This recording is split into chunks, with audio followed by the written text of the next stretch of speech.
Hello, good day everyone.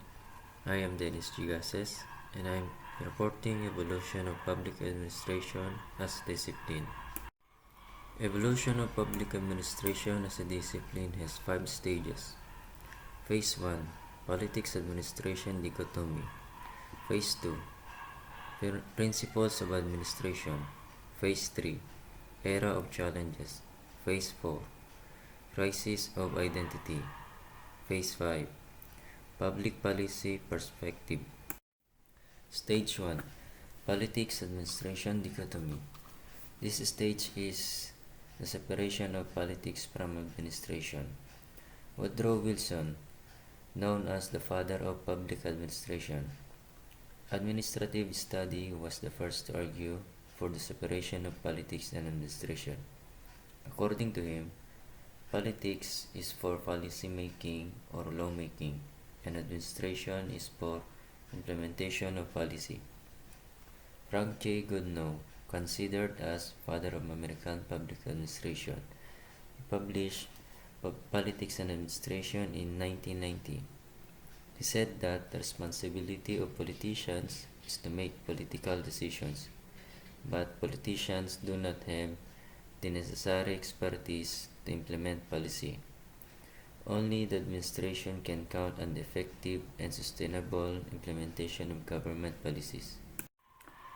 In the early 20th century, public administration was recognized as a separate discipline in American universities.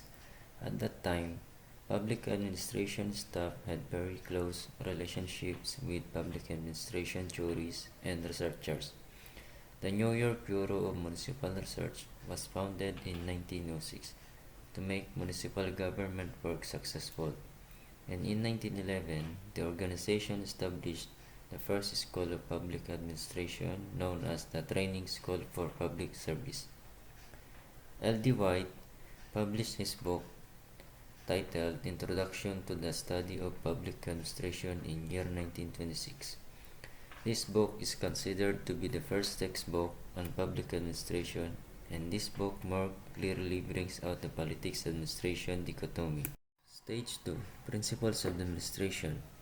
The publication of W. F. Willingby's Principles of Public Administration in 1927 marks the beginning of the second phase of public administration's development. After White's book, the book is regarded as the second most significant work in public administration. The book of Principles of Scientific Management by Frederick Winslow Taylor in year 1911 discusses the application of 4 principles to improve organization efficiency. First, the development of a true science of work. Second, the scientific selection, training, and progressive development of the workman. Third, the close coordination between the science of work and the scientifically selected and trained men. Last, equal division of work and responsibility. Henry Fayol provides 14 guidelines for the administration to follow in order to achieve better results, such as division of work, authority and responsibility, discipline, unity of command, unity of direction, subordination of individual interest to general interest, remuneration, centralization and decentralization, scholar chain, order, equity, stability of tenure of personnel, initiative, and spirit de corps. Golick and Erwick's post de corps is one of the most common principles in administration. These 7 administration functions are planning, organizing, staffing, directing, coordinating, reporting, and budgeting. And James D. Mahoney and Alan Riley also provide 4 principles for increasing administrative efficiency. First is coordination, second, scholar process, third, functional differentiation, and last, line and staff. In this stage is basically called the golden age in the history of public administration. This phase focus was almost on the increase of efficiency in administrative work because the public aspect of public administration was dropped at this stage. Stage 3. Era of Challenges. During this phase, both the first and second phase were objected.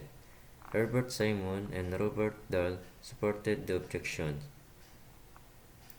In 1947, Herbert Simon recommended an empirical approach to study of public administration.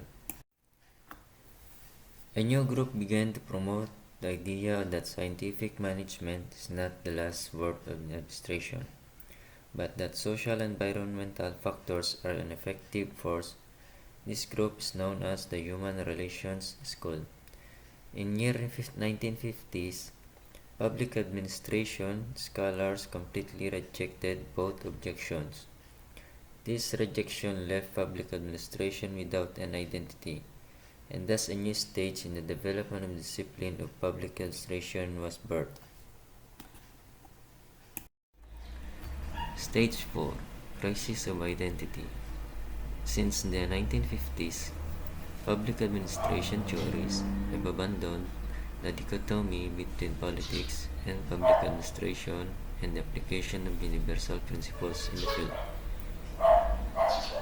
Administrative theories of this time recognize the relationship of public administration with politics. As a result, public administration became dependent on political science. In this situation, there is confusion about what is the discussion area of public administration. To deal with this identity crisis, public administration evolved into an interdisciplinary subject, with subtopics, emerging concepts, new human relations theory, comparative public administration, development administration, and administrative development.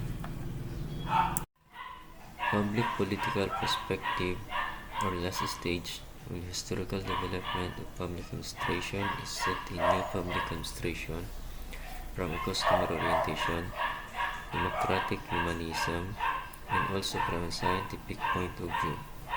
Public policy is government's effort to address a public issue by promulgating laws, regulations, ordinances, acts, or decisions appropriate to the issue.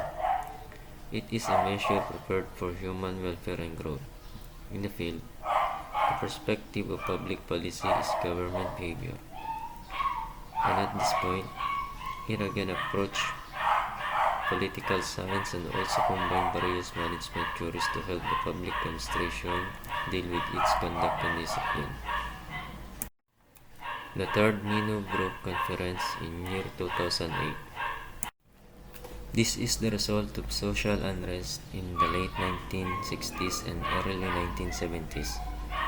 Since its inception in 1968, it has been held every 20 years and has become one of the most iconic academic movements in public administration. This is the beginning of the new public administration. It was marked by first and second Minnowbrook conferences held in 1968 and 1988 respectively. The third Minnowbrook conference held in 2008 discussed the public service, public management, and administration's future. Redesigning public administration in the challenging global environment. To meet the challenges of globalization, the government must be more innovative and proactive in cooperation with various business communities around the world. Intervention in the non-profit and private sectors should not slow down. Rather, the progress made requires more. By creating transnational and transcontinental relationships with businesses, public administration can be empowered to provide practical guidance in administrative processes, idioms, and procedures. Today, public administration is generally considered to have some responsibility for determining the policies and programs of governments. Globalization can take many courses. Public administration scholars and practitioners have the opportunity to ensure not only that globalization is managed effectively, but that the process continues to embrace knowledge and values that meet the standards of a harmonious world community.